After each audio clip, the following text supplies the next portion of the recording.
Good Friday. I'm Janna. I'm the dietitian here at the Stram Center. So we're continuing our summer salad series with a delicious Asian slaw. This is a great one to have at summer picnics or to make for the whole week ahead.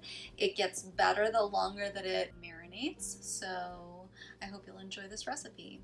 This recipe is packed with fruits and vegetables, lots of produce, and then some healthy fats coming from the nut butter and the peanuts on top. And there's definitely phytonutrients in all of the fresh herbs that we utilize. And then also cabbage is a sulfur vegetable, so it's really good at helping us detoxify.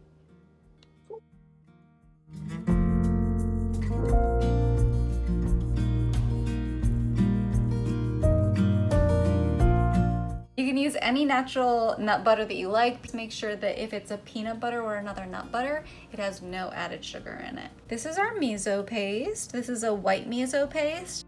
And then we're gonna put our lime juice in. 1 teaspoon of sesame oil.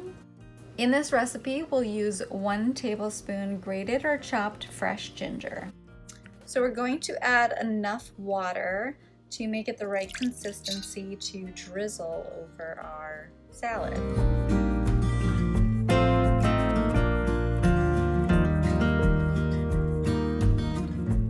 Whatever peppers you choose to use, you'll want to put them in your cast iron skillet or on your grill to char the outside. It really helps to develop the flavors.